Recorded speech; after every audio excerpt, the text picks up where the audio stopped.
Imagine preparing for a custody hearing, carefully documenting everything to protect your child, only to walk into court and realize your ex somehow knows details he was never supposed to see.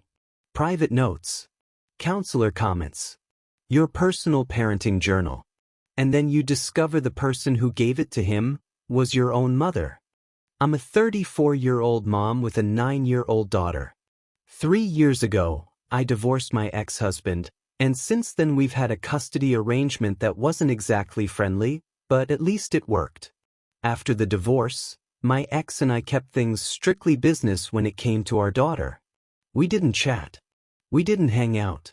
But we managed to keep communication civil enough to make the schedule work. It wasn't perfect, but it was stable. And honestly, stability is the most important thing when kids are involved. For about 3 years, we followed the same routine. Our daughter stayed mostly with me during the school week, and he had regular weekends and some holidays. No drama. No surprises. At least, that's how it was supposed to be. But then a few months ago, my ex decided he wanted to change the custody schedule.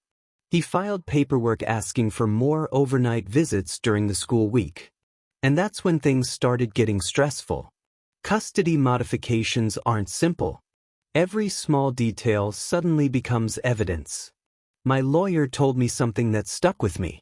She said, keep everything organized and keep communication limited. Once family members start getting involved, things can spiral quickly. At the time, that advice sounded a little dramatic, but I followed it anyway. I started documenting things more carefully. I kept a parenting journal, just small notes about our daughter's routine, school schedule, how transitions between homes were affecting her, things like that. I also worked with my lawyer to draft a proposed holiday schedule.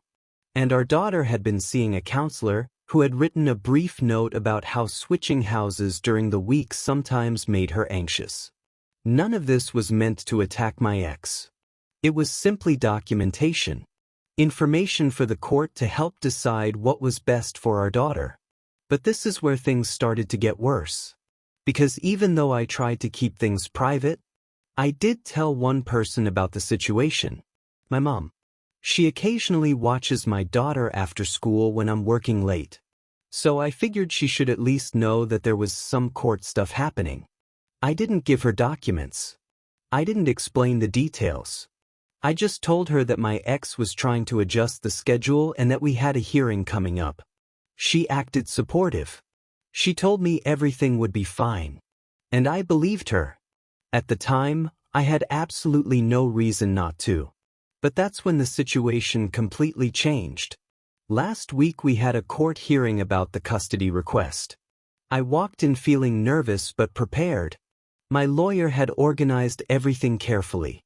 We knew what arguments we were making. We knew what documents we had submitted. Then my ex's attorney started speaking. And almost immediately, something felt wrong. He started referencing very specific details. Details that weren't part of the official court filings. Things like lines from my parenting journal, my proposed holiday schedule, even comments from my daughter's counselor. My stomach dropped. Those documents were only in one place. The packet sitting at home in my office. They weren't public. They weren't shared with my ex. They weren't even submitted to the court yet. And that's when I realized something was seriously wrong. What happened next shocked me. The rest of the hearing felt like a blur. My lawyer was clearly confused too. She leaned over and whispered, "Did you share these documents with anyone?" I immediately said no. Because I hadn't. Not my friends. Not my coworkers. No one. Except one thought slowly crept into my mind. My mom. A few weeks earlier, she had been at my house one afternoon. I had a repair appointment scheduled for the washing machine. I couldn't take time off work, so she offered to sit at the house while the technician came. At the time it seemed harmless. She had been in my house before countless times. But suddenly that memory felt different. And honestly, terrifying. The moment the hearing ended, I walked straight to my car and called her. At first she acted completely normal, like nothing unusual had happened. I asked her a simple question. Did you go through anything in my office when you were at my house? She immediately said no.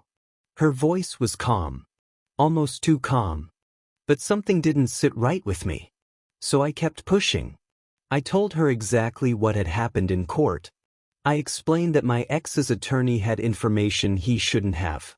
And after about 10 minutes of denial, she finally admitted it.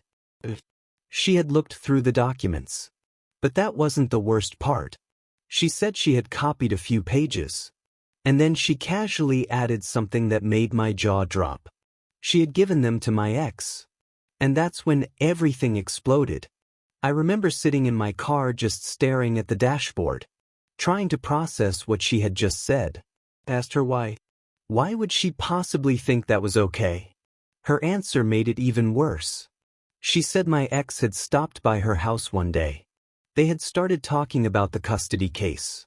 And she felt like he deserved to know the full picture. She actually said, "He's still family. Still family." Those words made my stomach turn. But she didn't stop there. She told me she believed he had a right to see the documents before the judge made any decisions, as if she was somehow the referee of our custody case. And then she said something that I will probably never forget. She told me I was being dramatic. According to her, a good mother has nothing to hide. That sentence hit me like a brick, because this wasn't about hiding anything. It was about privacy, trust, and basic respect. But to her, none of that mattered. And that's when I made a decision. I told her she was no longer allowed in my house. I told her she would not be watching my daughter anymore. Not next week. Not next month. Not anytime soon. I also told her I was changing every single password and lock code she knew. Garage door. Security system. Everything. She sounded shocked. Like she genuinely didn't understand why I was so upset. But the damage was already done. She had taken private legal documents from my home and handed them to the person I was in court against. If that wasn't a betrayal, I honestly don't know what is. Since then, things have been tense. My sister called me and said I was overreacting. According to her, our mom was just trying to help. She keeps saying mom didn't understand the legal consequences. Maybe that's true. Maybe she genuinely thought she was doing something fair. But the result was the same. My trust in her is completely broken. The hardest part is my daughter. She noticed almost immediately that grandma hasn't been coming over after school. And she's been asking questions. Right now I'm trying to explain it gently without dragging her into adult problems. Because none of this is her fault. But the reality is, actions have consequences. And right now, I just don't feel safe letting my mother have access to my home or my legal information again. Maybe someday things will calm down. Maybe trust can be rebuilt. But right now, I'm still trying to process the fact that the person who sabotaged my custody case was my own mother. So now I'm wondering what other people think about this situation. Did I overreact by cutting off my mom after what she did? Or was setting those boundaries the only reasonable response?